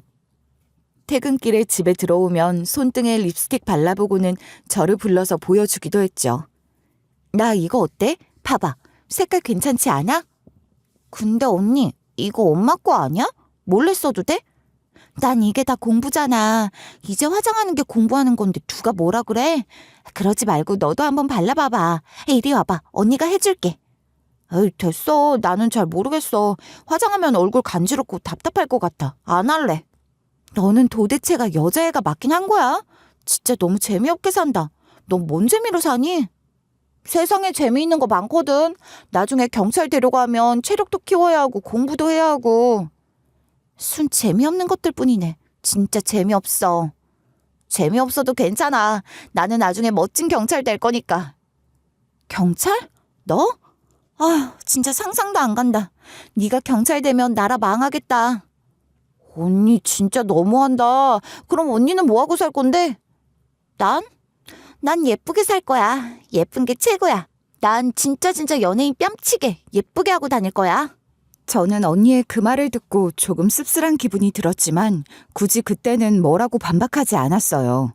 대신 마음속으로만 언니는 거치장에만 너무 집중하는 것 같아. 난 저렇게는 안 살아야지라고 생각했어요. 그렇다고 해서 저희 사이가 나빴던 건 아니었어요. 저는 체력 단련한다고 달리기 연습하다가 넘어져서 무릎 까지고 팔에 멍들고 여기저기 상처 나서 들어오면 언니는 늘 안쓰럽다는 듯 한숨을 쉬며 다가와서 라면을 끓여주거나 얼음찜질을 해주곤 했어요. 또 넘어졌어? 무릎은 왜 이래? 너 진짜 좀 조심 좀 해. 어쩔 수 없지 뭐. 오늘 달리기 연습하다가 코너 돌 때 넘어졌어. 그래서 경찰이 되겠다고? 이렇게 맨날 다치면서? 그래도 난 꼭 경찰 되고 싶어. 진짜 못 말리겠다. 라면이나 먹을래? 진짜? 그럼 나 계란도 넣어줘. 언니는 그렇게 저를 챙겨주는 걸 마다하지 않았고 저도 그런 언니가 참 고맙고 좋았어요. 가끔은 우리가 친구로 만났으면 절대 친해질 수 없었을 텐데 그래도 자매라서 다행이다라는 생각이 들기도 했어요. 그렇게 시간이 흘러 성인이 되고 저는 정말로 경찰 공무원이 되었어요. 처음 발령은 파출소였고 나중에 형사과로 옮겼어요.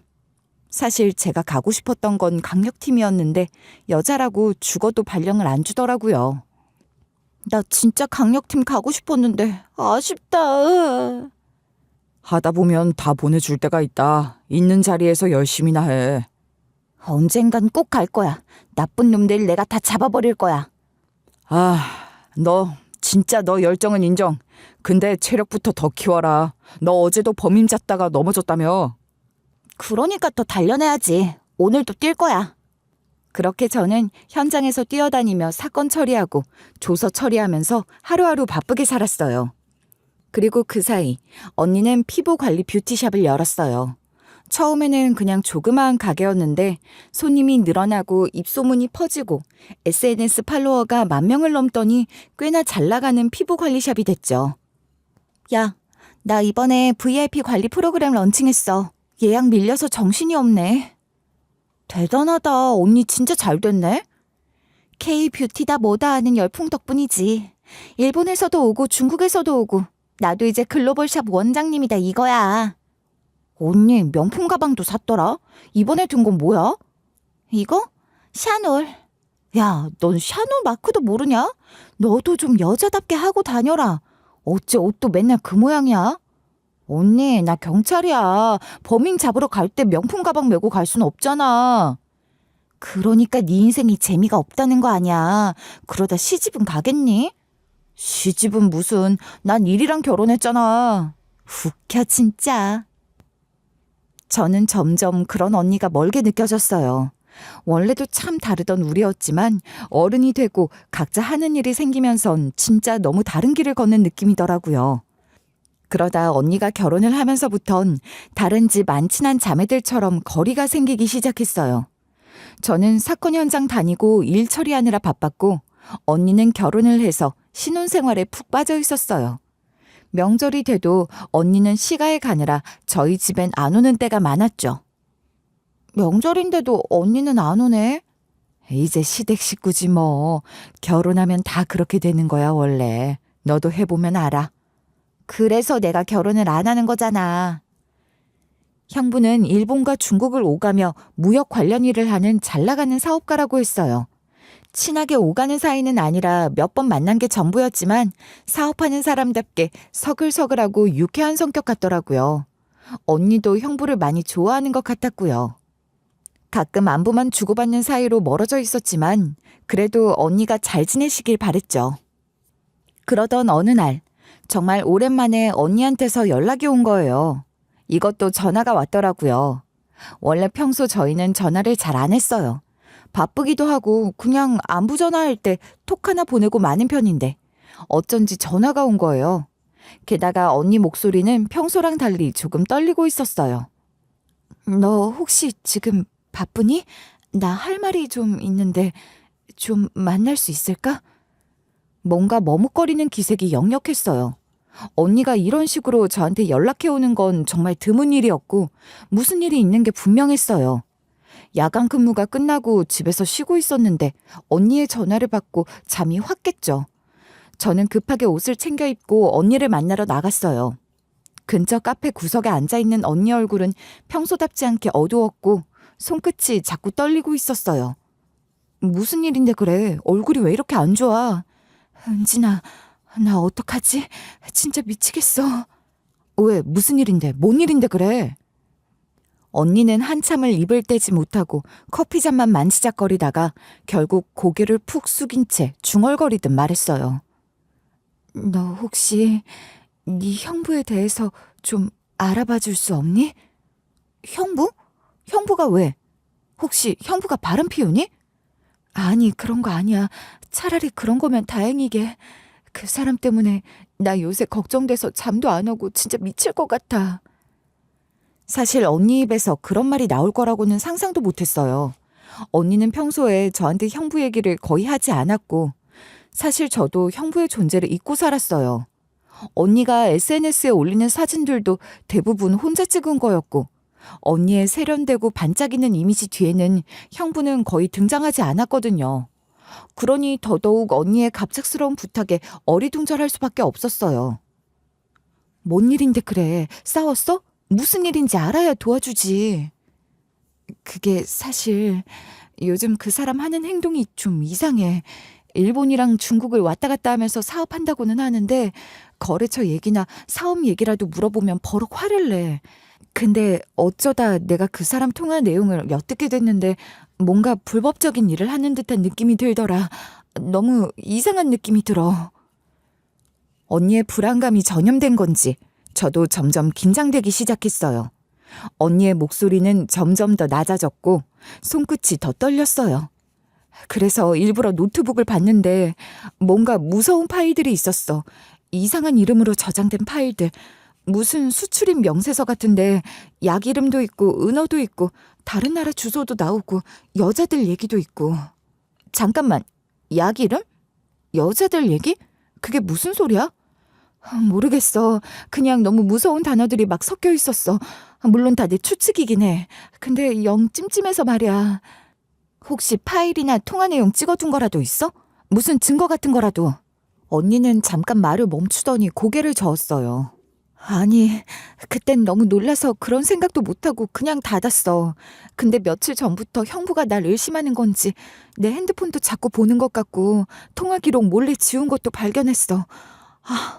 나 어떻게 은지나? 나 진짜 무섭단 말이야. 무슨 보양 밀매 이런 거 하는 것 같은 느낌이 들어.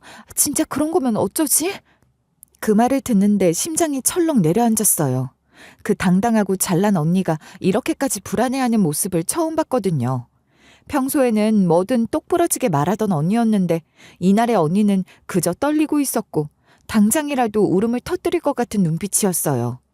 저는 언니 손을 꼭 잡으며 말했어요. 괜찮아. 내가 한번 알아볼게. 일단 침착하게 있어. 너무 티내지 말고. 알았어. 고마워. 고마워, 은진아. 언니의 목소리는 거의 울먹이는 목소리였고 저는 그때 처음으로 언니가 이렇게까지 힘들어할 정도면 이거 진짜 심각한 일인가 보다 싶었어요.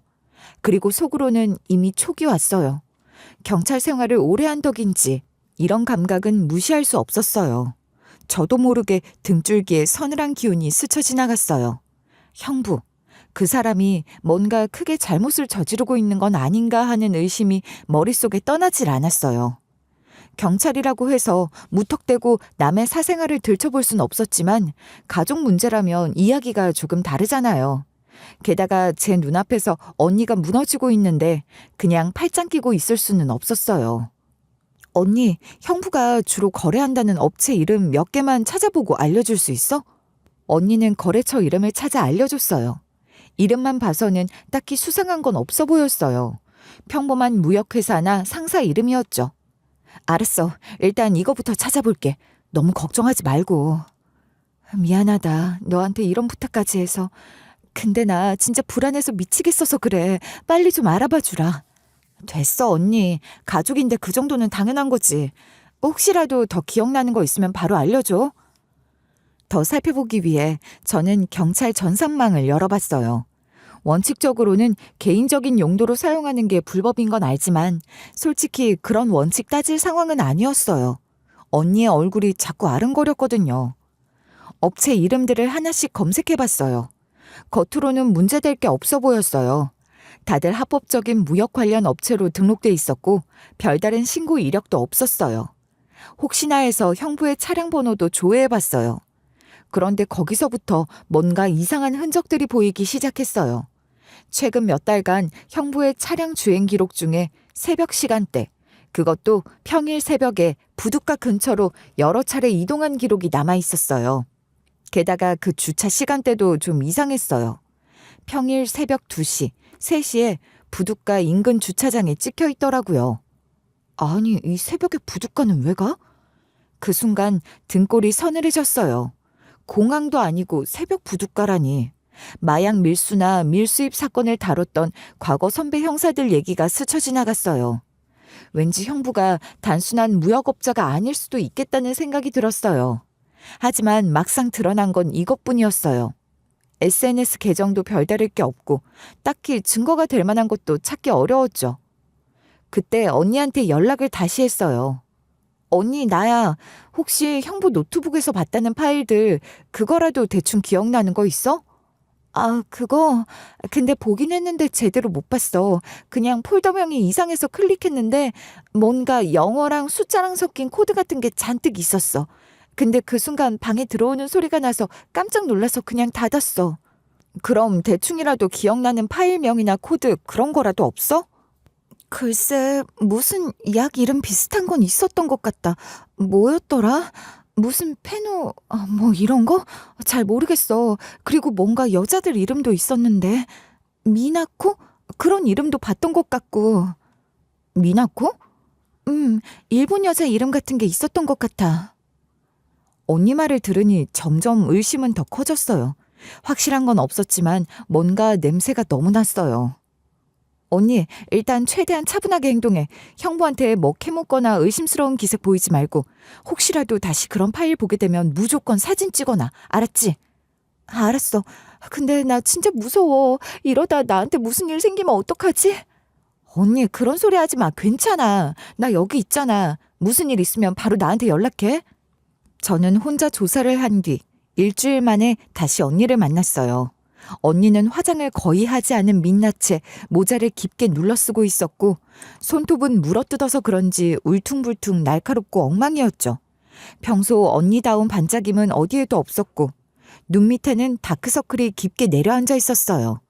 언니가 손으로 자꾸 팔을 감싸쥐고 다리를 떨고 있는 모습이 너무 불안해 보여서 마음이 너무 안 좋더라고요. 언니, 아무래도 지금은 정황 증거가 다야. 언니가 봤다는 그 노트북 자료라도 봐야 뭔가 실마리라도 찾을 것 같은데 그거 좀 가져와서 나한테 넘겨줄 수 있어? 제 말이 끝나자마자 언니는 화들짝 놀라더니 숨을 크게 들이쉬며 손사래를 쳤어요. 아니야, 그건 못해. 나라는 걸 바로 알 거야. 가뜩이나 요즘 내가 자기 의심하는 거 눈치챈 건지 내 동선도 추적하는 느낌 들어. 나 진짜 무섭단 말이야. 근데 내가 증거라고 생각되는 걸 챙겨 나온다? 그럼 빼박 내 짓이잖아. 우리 둘 아니면 집에 들어올 사람도 없는데 잘못 건드렸다간 바로 들킬 것 같아. 너무 무서워. 못해. 언니는 손톱을 물어뜯으며 눈동자를 이리저리 굴렸어요. 그 손이 너무 떨려서 옆에 있던 물잔을 집어들다가 놓칠 뻔하더라고요. 그 모습을 보니 저도 더는 뭐라고 할 수 없었어요. 증거를 더 찾아보려고 채근하는 말이 목까지 올라왔다가도 언니가 이렇게 벌벌 떠는 걸 보니 차마 그 말을 꺼낼 수가 없었어요. 그저 깊은 한숨만 나왔고 고민만 머릿속을 맴돌고 있었죠. 그런데 그 순간 언니가 뭔가 결심한 듯 고개를 번쩍 들더니 눈빛이 이상하게 반짝이더라고요. 그리고는 마치 뭔가 좋은 수를 찾아낸 사람처럼 저를 뚫어지게 쳐다봤어요. 이렇게 하면 어떨까? 네가 나인 척하는 거야. 한 일주일만. 네가 나인 척하고 우리 집에 들어오면 마음대로 증거에 손도 댈 수 있고 조사도 할 수 있잖아. 저는 순간 숨이 막히는 기분이었어요. 그게 무슨 소리인지 이해가 안 돼서 멍하니 언니를 쳐다봤어요. 뭐? 지금 그게 무슨 소리야? 언니는 손끝까지 떨리는 손으로 제 팔을 꼭 잡더니 간절한 눈빛으로 말을 이어갔어요. 나도 뭘 찾아야 할지 감이 안 와. 증거가 될지 안 될지도 모르는데 괜히 아무거나 다 챙겼다가 그 사람이 눈치라도 채면 끝장이잖아. 근데 너라면 뭔가 찾을 수 있을 거야. 너 경찰이잖아. 이런 거 잘 알잖아. 그래도 이거 너무 위험해. 그러다 들키면 어쩌려고 그래. 아니야. 그 사람 진짜 둔해. 그리고 우리 부모님, 친한 친구들 전부 다 서로 옷만 비슷하게 입고 있으면 헷갈려 하는데 너랑 만난 적도 몇 번 없는 그 사람이 널 어떻게 알겠어. 그냥 평소처럼 내 옷 입고 앉아만 있으면 아무 의심도 안 할 거야. 아니, 그래도 말이 안 되잖아. 지금 무슨 말을 하는 거야? 내가 언니인 척을 하라고? 그래, 증거는 찾는다 쳐. 안 들킨다 쳐. 근데 그러다가 형부가 알아채면. 아니, 그게 아니라 오히려 언니인 줄 알고 껴안기라도 하면 그땐 어떡해. 그건 걱정할 거 없어. 너희 형부랑 나 손끝 하나 안 닿은 지 몇 달 됐어. 절대 스킨십 같은 거 없어. 그건 걱정 마. 심지어 우리 밥도 같이 안 먹어. 언니는 눈물 맺힌 채로 떨리는 목소리로 말을 쏟아냈어요. 은진아, 제발. 내가 이렇게 부탁할게. 나 이러다 진짜 피 말라 죽을 것 같아서 그래. 내가 진짜 보약사범이랑 살고 있는 거면 어떡해. 그럼 진짜 큰일이잖아. 이러다 죽을 수 있을 것 같아서 그래. 제발 부탁이야. 언니는 눈가를 연신 닦아내면서도 계속 제 손을 붙잡고 놓지 않았어요. 손끝이 차갑게 식어 있었고 목소리도 자꾸 떨리고 있었어요. 정말 막장 드라마에서나 나올 법한 이야기라는 생각이 머리를 스쳤는데도 언니의 그 간절한 눈빛을 보니 마음이 무너졌어요. 아무 말도 하지 못하고 멍하니 앉아 있었어요. 그럼 진짜 딱 일주일이야. 딱 일주일? 딱 일주일만. 그 사이에 무조건 너한테 무슨 일이 생기기는 안 할게. 나도 최대한 주변에서 움직일게. 너 위험하게는 안 해. 그건 약속해. 알았어. 진짜 딱 일주일이야. 딱 일주일? 언니는 울먹이는 얼굴로 제 손을 꼭 잡더니 숨을 크게 내쉬며 연신 고맙다고 말했어요. 저도 그제야 숨을 한번 길게 내쉬었어요. 정말 이게 무슨 상황인가 싶고 앞으로 무슨 일이 터질지 막막했지만 언니의 떨리는 손을 뿌리치지 못했어요. 그렇게 저는 쌍둥이 언니가 되기로 했습니다. 저는 언니처럼 보이기 위해 모든 걸 다 바꿨어요. 언니의 긴 머리를 따라 피스를 붙이고 언니처럼 화장을 하고 혹시 몰라서 언니가 평소 쓰던 향수까지 목덜미와 손목에 뿌렸죠. 언니의 옷까지 입고 거울 앞에 서니 저도 할 말을 잃었죠. 낯설고 소름이 돋았어요. 저랑 언니랑 나란히 서 있는데 둘 다 언니 같은 거예요. 언니랑 똑같은 얼굴, 똑같은 머리, 똑같은 향까지. 저도 헷갈릴 정도였으니 남이 보면 진짜 구분 못하겠다는 생각이 들더라고요. 은진아, 나 없는 동안 조심해. 아무 일도 없을 거야. 절대 들키면 안 돼. 무조건 일주일만 버텨줘. 알았어. 근데 언니 진짜 무섭다. 이거 진짜 무슨 첩보 작전도 아니고. 하여튼 잘해보자. 부탁해. 고마워, 내 동생. 언니가 문을 닫고 나가자마자 집안이 이상하게 낯설게 느껴졌어요. 남의 집에 와 그 집 주인인 척하고 있는 이 상황이 대체 뭔가 싶더라고요. 심장이 빠르게 뛰었고 손끝이 시리고 차가워졌어요. 그러다 형부 퇴근까지 시간이 얼마 없다는 생각에 정신이 번쩍 들었어요. 저는 바로 형부 방으로 들어갔어요. 뭘 찾아야 하는지 감도 안 잡히는데 그냥 눈에 보이는 서랍부터 다 열어봤어요. 책상 서랍엔 뭔지 모를 숫자들이랑 코드들이 빽빽하게 적힌 문서들이 나왔어요. 일본어로 적힌 것도 보였는데 뭔지 몰라서 다 촬영해뒀어요. 그러다 형부의 트렁크 가방을 열었는데 순간 숨이 멎는 줄 알았습니다. 비닐 포장 안에는 수백 개의 주사기들이 빼곡히 들어있었어요. 정체를 알 수 없는 액체가 담긴 병도 몇십 개 보였어요. 순간 머리가 핑 돌았죠. 뭐야 이게? 설마 진짜 보약? 심장이 터질 것 같았어요. 손끝이 덜덜 떨려서 폰을 제대로 잡을 수가 없었어요. 하지만 멈출 수 없었어요. 손끝에 힘을 주고 주사기 들이며 액체 병들을 하나하나 사진으로 찍었어요. 혹시나 소리가 날까봐 숨소리조차 조심하며 찍었어요. 손이 너무 떨려서 몇 번은 폰을 떨어뜨릴 뻔했지만 이를 꽉 물고 버텼어요. 무서웠지만 이건 무조건 증거로 남겨야겠다는 생각뿐이었습니다. 최대한 열심히 증거를 확보했어요. 그렇게 모든 걸 찍은 뒤 형부가 올 시간이 되어가자 언니가 알려준 대로 TV를 켜고 최대한 무심한 척 소파에 앉았어요. 심장이 터질 것 같았지만 표정은 최대한 멍한 얼굴로 무슨 생각도 없는 척 멍하니 TV를 바라봤어요. 손은 소파 쿠션을 꽉 쥐고 있었고 다리는 떨려서 가만히 있을 수가 없었지만 억지로 참고 앉아 있었어요. 최대한 언니처럼 하고 속으로 외치면서. 그때 현관 비밀번호 입력 소리가 들렸어요. 삐빅 삐빅. 소리가 온몸을 찌르듯 들려왔고 심장이 목구멍까지 올라오는 느낌이었어요. 숨을 꾹 참고 깊게 들이마셨다가 천천히 내쉬었어요. 몸이 굳어 있었고 손끝이 새하얘질 정도로 힘을 줬어요. 현관문이 열리고 형부가 들어섰어요. 순간 눈이 저한테 향했는데 그 순간이 너무 길게 느껴졌어요. 땀이 식은 땀처럼 주르르 흐르는 것 같았죠. 그런데 형부는 별 의심 없이 피곤한 표정으로 저를 보더니 한숨을 내쉬며 말했어요. 와 있었네. 좀 일찍 왔어. 형부는 대충 고개를 끄덕이더니 가방을 내려놓곤 소파에 드러누웠어요. 저는 심장이 미친 듯이 뛰고 있는데 형부는 그런 건 전혀 모르고 그냥 팔을 머리 뒤에 베고 천장을 멍하니 바라보고 있었어요. 오늘 하루 종일 진짜 죽는 줄 알았어. 회의만 내탕 뛰었네. 많이 힘들었나 보네. 힘들다 못해 그냥 쓰러질 것 같아. 당신은 좀 기운이 없어 보이네. 그냥 피곤해서 그래. 나도 하루 종일 정신 없었어. 그 순간 형부는 살짝 눈을 뜨고 저를 힐끔 보더니 다시 눈을 감았어요.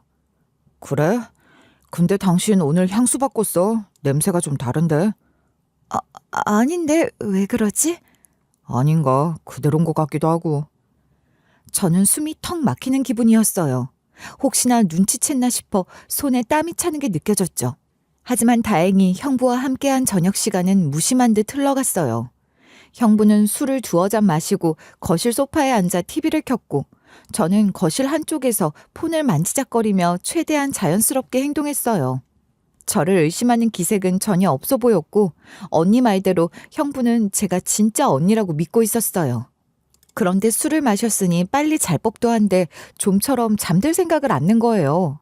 그래서 얼른 잠들기만 기다리는데 잘 시간이 다 되어 형부가 방에 들어가서 저를 부르더라고요.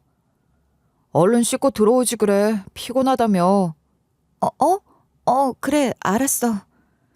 물론 손끝 하나 스칠 일 없으니 안심하란 말은 들었지만 그래도 같은 침대에 눕는 건 아무리 생각해도 소름이 끼쳤고 저는 화장품 바른다는 핑계로 계속 시간을 끌었어요.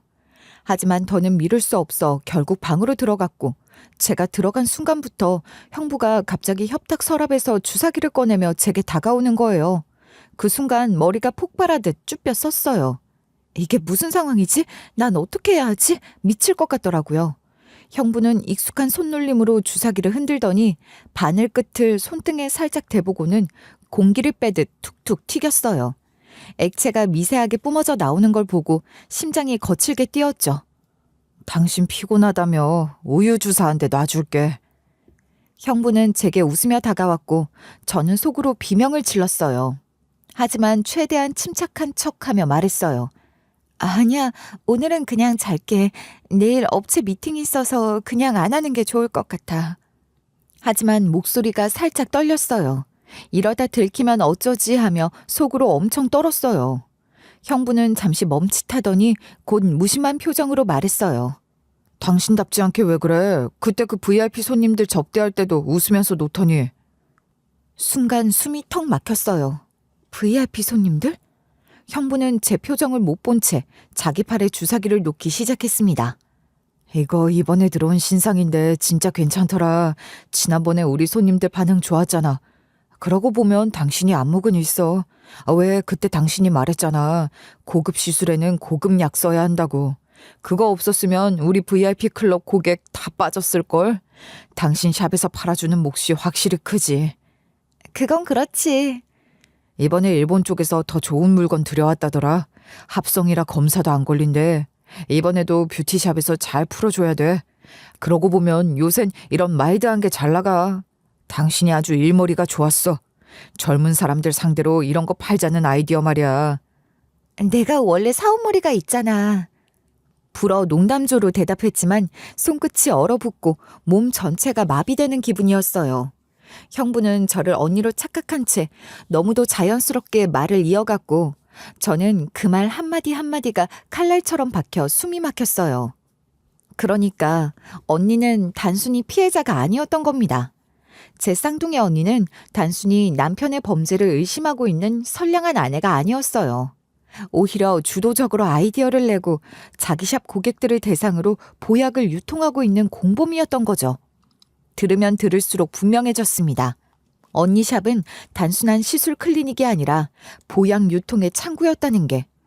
형부의 말투는 너무도 익숙하고 자연스러웠고 언니와 나눈 과거의 대화들이 섞여 있었어요.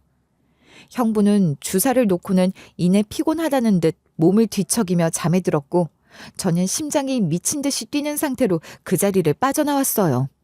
손끝이 얼얼했고 숨조차 제대로 쉴 수 없었어요.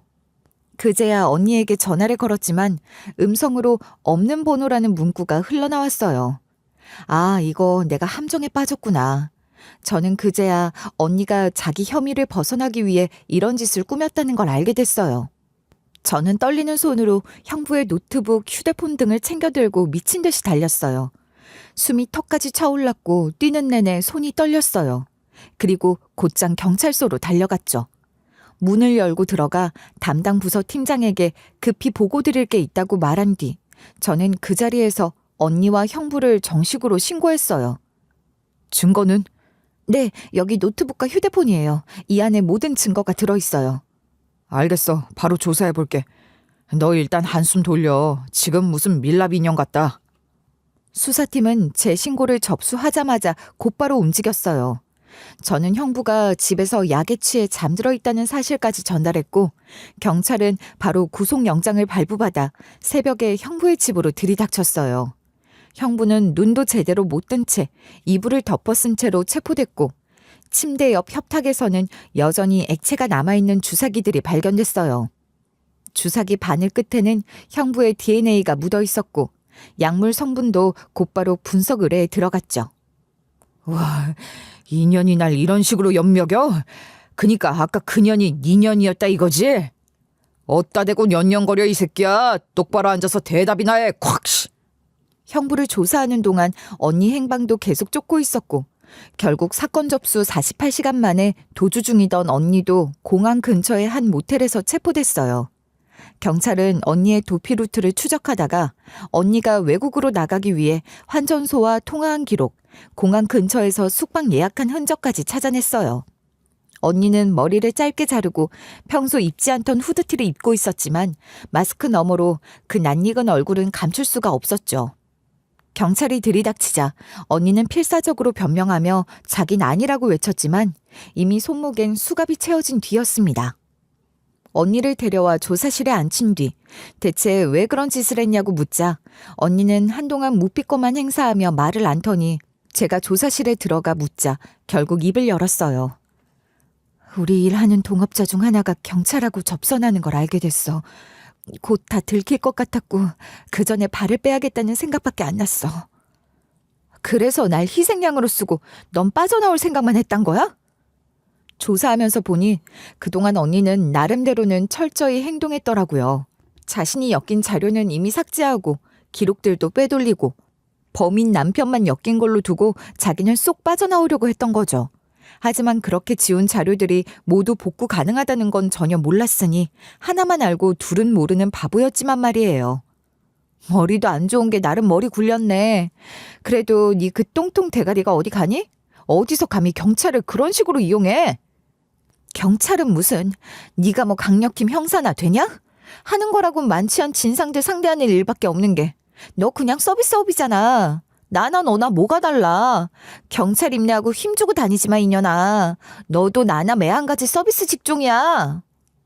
뭔 소리야. 갑자기 뭔 서비스 타령이야. 어릴 때부터 너 나 무시하는 거 내가 몰랐을 줄 알아? 분쳐 바르고 머리만 신경 쓴다고 한심하게 생각했잖아.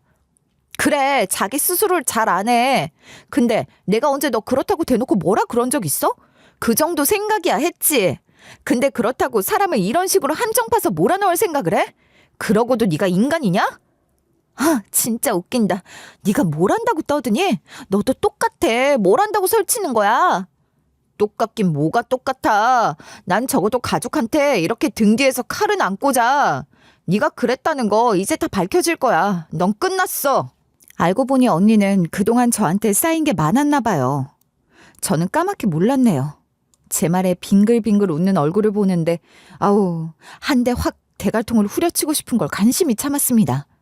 저는 더는 말도 섞고 싶지 않아 고개를 돌렸고 언니는 여전히 비웃음을 지으며 입꼬리를 올렸어요. 그 웃음이 얼마나 소름 끼치던지 평생 잊지 못할 것 같았어요. 경찰은 언니의 진술을 토대로 다시 수사를 이어갔고 저는 경찰의 설명을 들으며 가슴 한쪽이 서늘해지는 기분이었어요. 언니가 그렇게까지 생각하고 저를 몰아넣으려고 했다는 사실이 믿기지 않았어요. 그 순간에도 언니는 비웃음을 멈추지 않았고 저와 눈을 마주치며 작게 중얼거렸어요. 그래도 너보단 낫지. 너보다 못하지 않아 나는. 그 모습이 기괴하기까지 했습니다. 소름이 다 끼치더라고요. 하지만 나름대로 자기가 똑똑하다 생각하며 세운 언니의 계획은 완전히 실패로 돌아갔죠. 경찰은 바로 언니의 뷰티샵을 급습했고 장부 내역과 예약 기록, 시술 기록까지 전부 확보했어요. 언니가 포맷한 컴퓨터 하드디스크까지 모두 복구했는데 그 안에는 시술 고객 명단과 주사제 코드, 보약 거래 내역이 정리된 파일들이 고스란히 들어있었어요. 심지어 고객들 중 일부는 유명 인플루언서들이었는데 그들 중 몇 명은 참고인 신분으로 조사받게 됐죠. 조사 결과 형부는 중국과 일본을 오가며 신종 보약을 들여오는 유통책이었고 언니는 그걸 병원 고객들에게 숙면주사, 피로회복주사, 배곡가루, 마법 알약이라고 속이며 불법 시술 및 유포를 했던 거였어요. 뷰티샵은 보약 거래의 전초기지였고 그걸 프리미엄 케어라는 이름으로 포장해 팔아온 거였죠. 난 운반만 했어요. 저 여자가 다 주도한 거라고요. 뭐? 야, 피해자 코스프레 하지 마. 다 너 때문에 시작된 일이잖아. 뭐라고? 다 나 때문이라고? 너 진짜 그렇게 말할 거야? 내가 시키지도 않았는데 네가 알아서 혼자 한 거잖아. 혼자? 너 그때 뭐라 그랬어? 이거 하면 한 방에 크게 터진다. 걱정 말고 해라고 한 게 누구야? 이 자식아. 야, 그거는 그냥 기세 좀 살리려고 한 말이지. 내가 하라고 강제로 시킨 거야? 너 진짜 양심도 없다. 그렇게 말 바꿀 줄 몰랐어. 너랑 결혼한 내가 진짜 불쌍하다. 아이고, 불쌍한 척은. 내가 아니었으면 너 뷰티샵은 고사하고 밥도 못 벌어 먹었어. 그거 누가 끌어줬는데? 뭐? 끌어줘? 네가 끌어줬다고? 너 아니었으면 난 애초에 이런 일 시작도 안 했어. 다 네가 꼬셔서 그런 거잖아. 꼬셔? 너야말로 지금 피해자 코스프레 하는 거야? 웃기고 앉아있네. 너도 다 알면서 같이 한 거잖아. 법정에서도 상황은 똑같았어요. 둘은 나란히 피고인석에 앉아 서로를 겨누며 욕설을 퍼부었고, 당신 같은 사람 만나서 내 인생이 망했다. 저 인간이 내 인생을 다 망쳐놨다며 악다구니를 쏟아냈어요. 이 여자가 진짜 악질이에요, 재판장님. 다 이 여자 작품이에요. 저는 그냥 시키는 대로 조금 도운 거예요. 근데 이 여자가 다 계획해서 한 거예요. 뭐라고?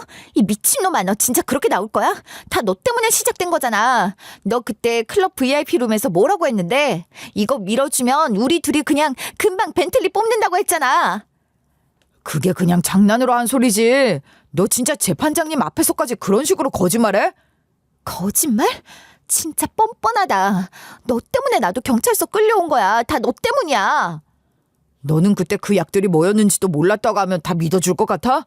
같이 팔았잖아, 같이. 야, 네가 직접 들어와서 네가 다 알려줬잖아. 난 그냥 네 말만 믿은 거고.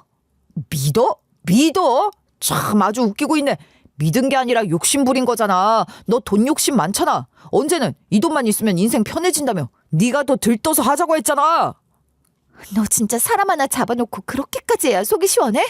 너 때문에 내 인생 다 망가졌어. 다 너 때문이야. 누가 할 소리. 난 너랑 결혼한 거부터가 인생 망친 거였어. 내가 너 같은 여자 만나서 이 모양 이 꼴 된 거야. 야, 누가 할 소리를 하냐? 나야말로 너 만나서 인생 종친 거야. 둘은 결국 재판장에서까지 끌려나갔죠.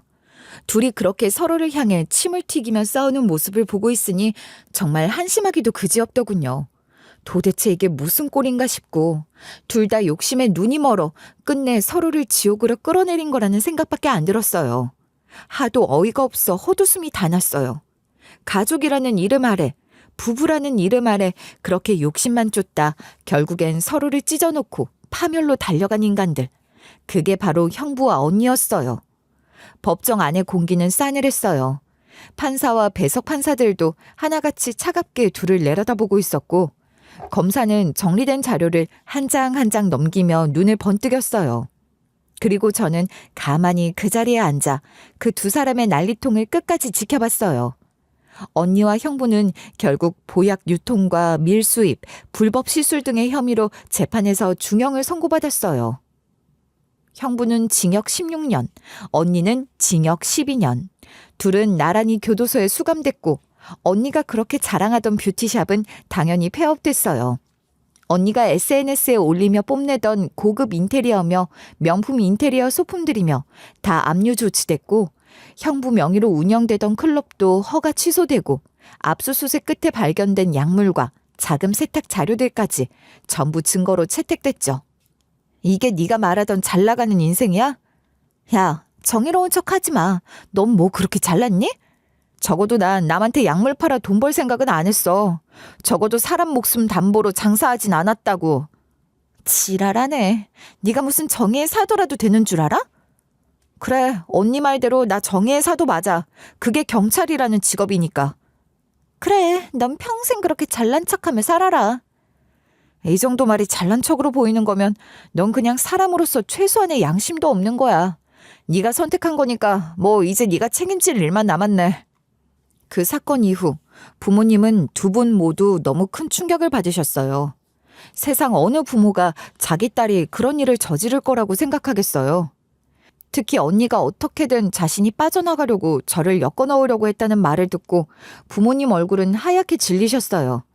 면회실에서 부모님과 마주 앉은 언니는 눈물까지 뚝뚝 흘리며 자기 억울하다는 말만 되풀이했어요. 나 진짜 억울해.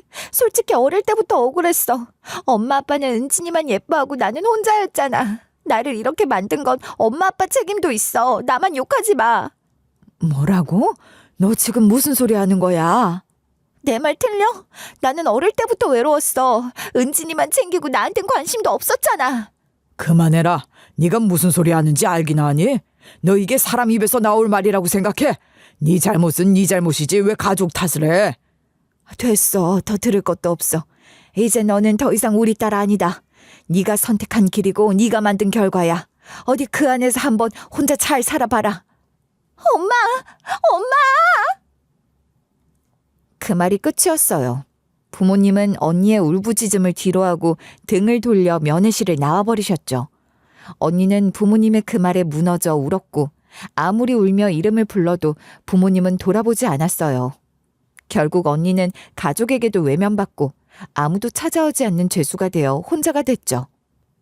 언니가 그런 커다란 범죄에 엮였다는 사실도 너무나 큰 충격이었지만 부모님에겐 저를 이용했다는 사실이 더욱더 충격적이고 믿을 수 없는 일인 듯 했어요. 부모님은 그 뒤로도 한동안 말씀을 못 하셨고 그 일이 있고 난 후로는 언니 이야기를 아예 꺼내지 않으셨어요. 하긴 그건 저도 마찬가지였어요. 어릴 때부터 고작 쌍둥이 언니면서도 날 그렇게 잘 챙겨주던 언니가 속으로는 일평생을 저에 대한 원망과 시기로 가득 차 날 무너뜨리려 해왔다는 건 너무 큰 충격이었어요. 형부와 언니는 감옥 안에서도 서로를 원망하며 서로를 탓했지만 그건 아무 의미 없는 비난일 뿐이었어요. 결국 둘 다 나란히 교도소 안에서 감옥살이를 하게 됐고 둘 다 50이 다 돼서야 세상의 빛을 볼 수 있게 됐으니 말이죠.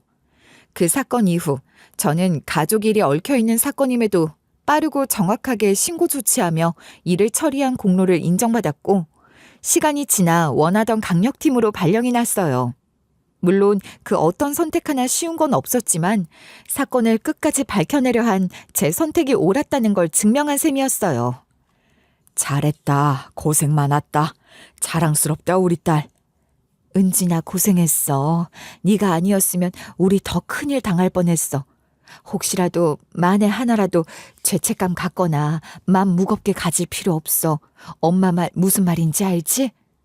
네, 감사해요. 지금 저는 강력팀에서 여성 대상 성폭력 수사에 특히 집중하며 바쁘게 살고 있어요. 경찰 일을 하며 별별 경우를 다 보기도 하고 특히나 믿었던 쌍둥이에게까지 배신당하며 사람을 믿기 어려워지기도 했지만 그래도 경찰이라는 직업이 저에게 주는 무게와 책임감을 더 깊이 느끼며 하루하루를 보내고 있죠. 그 일 이후로 저는 더 단단해졌고 더 강해졌어요. 언니의 일은 제게 너무 큰 상처였지만 동시에 저를 더 강하게 나답게 만든 사건이기도 했어요. 저는 그 어떤 경우에도 진실을 끝까지 파헤치고 정의를 지키기 위해 노력하는 경찰로 살아갈 거예요. 누가 뭐래도 저는 경찰이고 절대 그 자부심을 잃지 않고 정의를 위해 노력할 겁니다. 사람 일은 정말 알 수 없어요. 저 역시 가장 가까운 사람이 어떤 낯선 얼굴을 하고 나타날지 상상조차 못했으니까요. 그날 이후 저는 모든 걸 새로 배우는 심정으로 하루하루를 살아가고 있어요. 무조건적인 믿음이 얼마나 위험한 건지를 배웠고 진실은 결국 어디서든 드러나게 된다는 건 역시 배웠죠. 지금도 가끔은 그때의 기억이 스쳐 지나가며 소름이 돋곤 하지만 저는 이제 어떤 상황에서도 저 자신을 잃지 않고 끝까지 싸워낼 준비가 되어 있어요. 오늘 제 이야기를 들어주셔서 정말 감사합니다. 이 이야기가 여러분께도 한 번쯤은 혹시라는 경계를 가지는 계기가 되길 바라면서 안전하고 편안한 일상 보내시길 바라겠습니다.